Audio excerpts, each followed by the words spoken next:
Okay, meeting start பண்ணலாம். Hi friends everyone, this is Saravanan, double universal crown director. இன்னைக்கு date வந்து May 16, Friday. இன்னைக்கான Friday special training வந்து wastage தான் future அப்படிங்கிற ஒரு டாப்பிக்கில் கிரீஸ் யூனிவர்சல் கிரவுன் டைரக்டர் அவர் எடுக்க போகிறாரு. எதுக்காக இந்த டாபிக் அப்படின்னா, இங்கே பாருங்க, இந்தியாவோட ஃபியூச்சரே வெஸ்டேஜ் தான், உலகமே வெஸ்டேஜ் தான் நம்பி தான் இருக்குது அப்படின்னு நான் சொல்லலை. ஓகேவா? உலகம் என்னதான் வளர்ந்தாலும், உலகம் என்னதான் அட்வர்டைஸ்மெண்ட் அட்வான்ஸாக என்ன வந்தாலும் சரி, என்ன டெக்னாலஜி வந்தாலும் சரி, இந்தியா எவ்வளோ முன்னேறினாலும் சரி, நாளைக்கு வல்லரசு கண்ட்ரியாக மாறுது, உலகத்திலேயே வந்து நம்பர் ஒன் கண்ட்ரியாக இந்தியா மாறினாலும் நம்ம என்ன ஆயிருக்கோம்? நமக்கு நம்ம குடும்பம் முன்னேறி இருக்கா? நம்ம பொருளாதாரம் முன்னேறி இருக்கா?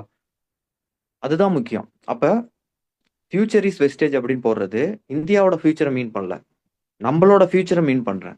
ஃபியூச்சர் இஸ் வெஸ்டேஜ்னா மை ஃபியூச்சர் இஸ் வெஸ்டேஜ், என்னோட ஃபியூச்சர், என்னோட எதிர்காலம் வெஸ்டேஜில் தான். என்னோட எதிர்காலம் வெஸ்டேஜ் தான். புரியுதுங்களா? நான் டாபிக் என்ன அர்த்தம், என்ன அர்த்தத்தில் இந்த மீட்டிங் நம்ம பண்ண போகிறோம் அப்படின்னு சொல்லிட்டு. அப்போ ஃபியூச்சர் இஸ் வெஸ்டேஜ் அப்படின்னா நம்ம ஃபியூச்சர் வந்து வெஸ்டேஜில் இருக்க போகுது, நமக்கான ஃபியூச்சர் வந்து வெஸ்டேஜில் தான் இருக்க போகுது. வெஸ்டேஜில் நம்ம அடுத்தடுத்த லெவல் போகிறதன் மூலிமா நமக்கு வருமானம் அதிகமாக வரும், அதன் மூலிமா நம்ம பொருளாதாரம் உயரும், நம்ம தனி மனிதனோட வருமானம் உயரும் போது தான் நாட்டோட வருமானமும் உயரும், நாட்டோட பொருளாதாரமும் உயரும். அதனால வந்து நம்ம ஃபியூச்சர் வந்து வெஸ்டேஜ் அப்படின்னு சொல்லிட்டு நம்ம இந்த ட்ரைனிங் வந்து ஷெட்யூல் பண்ணியிருக்கோம். அப்போ இந்த வெஸ்டேஜில் வந்து யாரெல்லாம் ஃபியூச்சரை அமைச்சுக்கணும்னு நினைக்கிறீங்களோ, உங்களோட கெரியர் வெஸ்டேஜ் தான், உங்கள் லைஃப் வெஸ்டேஜ் தான், உங்கள் ஃபியூச்சர் வெஸ்டேஜ் தான் யாரெல்லாம் நம்புறீங்களோ, வெஸ்டேஜில் நானும் சம்பாதிக்கணும், சாதிக்கணும், இதில் வந்து பெரிய லெவல் இன்கம்குள்ளே போகணும் அப்படின்னு யார் உறுதியாக நம்புறீங்களோ, ஓகேவா, இதுதான் என்னோட வாய்ப்பு, இதுதான் என்னோட கடைசி வாய்ப்பு, கடவுள் கொடுத்த கடைசி வாய்ப்பு. எப்படி யோசிச்சு பாருங்க. இப்போ நம்ம பண்ணிட்டு இருக்கிற வேலையிலையோ, நம்மளை சுற்றி இருக்கக்கூடிய ஆப்பர்ச்சுனிட்டிலையோ, நம்மளை சுற்றி இருக்கக்கூடிய சூழ்நிலைகள், நம்ம வாழ்க்கை மாறுறதுக்கு 1% கூட எங்கேயுமே வாய்ப்பே கிடையாது. நீங்க பண்ணிட்டு இருக்கிற வேலையவே பண்ணிட்டு இருந்தா உங்க வாழ்க்கை மாறிடுமா? அங்க ஏதாவது ஒரு வாய்ப்பு இருக்கா? அப்ப நம்மளை சுத்தி எந்த ஒரு சூழ்நிலையுமே, எந்த ஒரு வாய்ப்புமே இல்லை நம்ம வாழ்க்கையில முன்னேறதுக்கு. 1% கூட சான்ஸ் இல்லை. ஆனா கடவுள் கொடுத்துருக்க ஒரு வாய்ப்பு வெஸ்டேஜ். இந்த வாய்ப்பு மட்டும்தான் கடைசி வாய்ப்பு. இதை விட்டுட்டீங்கன்னா திரும்பவும் கடைசி ஃபுல்லா அங்கேயே தான் இருக்கணும். நம்ம இருக்கிற இடத்துலயே தான் இருக்க போறோம். அப்ப கடைசி வாய்ப்பு இதுதான். இதுல புடிச்சு நம்ம கரையேறினா தான் ஆச்சு. இல்லைன்னா வந்து நம்ம கரையேறாம நடுக்கடல்லே இருக்க வேண்டியதான். அப்ப புரியுதுங்களா எதுக்காக நான் அந்த அந்த மாதிரி வேர்டு நான் சொல்றேன் அப்படின்னு சொல்லிட்டு. கடைசி வாய்ப்புனா என்ன? இதை விட்டா வேற வாய்ப்பே கிடையாது நம்ம லைஃப்ல, நமக்கு நமக்கு அப்படிங்கறத நீங்க ஒவ்வொருத்தரும் உணரணும். மத்தவங்க யாரு எப்படியோ, யாருக்கு என்ன வாய்ப்பு இருக்கோ, நமக்கு, எனக்கு as a சரவணன், நான் பார்த்தது அப்படிதான்.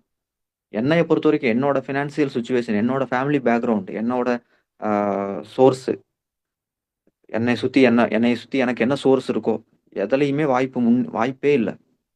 எனக்கு இருக்கிற கடைசி வாய்ப்பு வெஸ்டேஜ் மட்டும்தான் அப்படின்னு நான் நம்பினேன். அது மாதிரி என்ன மாதிரி இருக்கிறவங்க, எந்த ஒரு வாய்ப்பும் இல்லை, எந்த ஒரு சப்போர்ட்டும் கிடையாது, எந்த ஒரு வாழ்க்கையில யாரும் எனக்கு வந்து ஃபேமிலி பேக்ரவுண்டோ இல்லை வந்து யாரும் பணக்காரங்க சுற்றி யாரும் எதுவும் கிடையாது, எனக்கு சப்போர்ட் பண்ணுறதுக்கு யாருமே இல்லை அப்படின்னு சொல்கிறவங்க, அப்படி நினைக்கிறவங்களுக்கு நான் சொல்கிறேன், உங்களுக்கான கடைசி வாய்ப்பு அப்படிங்கிறத நம்புங்க.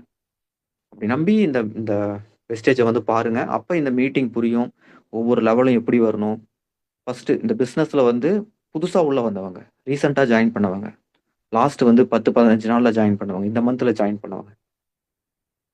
ஓகேவா? நீங்க இப்ப இந்த பிசினஸ், இந்த வெஸ்டேஜ் தான் உங்களோட கெரியர், இந்த வெஸ்டேஜ் தான் உங்க ஃபியூச்சர் லைஃப் அப்படின்னு நினைக்கிறீங்க அப்படின்னா, அதுல சாதிக்கணும், சம்பாதிக்கணும்னா அதுல ஃபர்ஸ்ட் படி என்ன? ஃபர்ஸ்ட் என்ன? ஜாயின் பண்ண உடனே அடுத்து நம்ம வந்து பிசினஸ் ஆரம்பிக்கணும். நம்ம புரிஞ்சுக்கணும், கத்துக்கணும், பிசினஸ் ஆரம்பிக்கணும். அடுத்த லெவல் என்ன? 8% போகணும். அப்படி நம்மளோட ஆரம்ப கட்டம். ஃபியூச்சர் வெஸ்டேஜ் அப்படின்னா அதோட ஆரம்பம் எப்படி இருக்கணும், எப்படி பண்ணணும், என்ன அடுத்த லெவல் எப்படி பண்ணலாம் அது அப்படிங்கிற ஒரு சில விஷயங்கள்லாம் இப்போ வந்து mister Girish universal crown director, நம்ம டீம்ல இருக்கக்கூடிய one of the top leader, அவர் இந்த பிரசன்டேஷன் வந்து எடுக்க போறாரு. அவர் என்ன சொல்றாரு அப்படிங்கிறத கவனிங்க. எல்லாமே நோட் பண்ணி வச்சுக்கோங்க. ஏதாவது உங்களுக்கு இதுல குழப்பம் இருக்கு, டவுட் இருக்கு அப்படின்னாலும் உங்களோட லீடர் இந்த மீட்டிங் முடிஞ்சதுக்கு அப்புறம் உங்களோட லீடர்ஸை காண்டாக்ட் பண்ணி உங்களுக்கு ஏதாவது டவுட்ஸ் இருந்தாலும் கேளுங்க. இல்ல வேற ஃபர்தர் ஏதாவது பேசணும், இல்லை நான் எப்படி பண்ணணும், என்ன பண்ணணும்னு எதுவாக இருந்தாலும் தயங்காம யோசிக்காம கேளுங்க. சரி, ஓகே, ஸ்டார்ட் பண்ணலாமா? ஓகே, நான் இங்க கிரீஸை வந்து இன்வைட் பண்றேன். கிரீஸ் ஸ்டார்ட் பண்ணுங்க.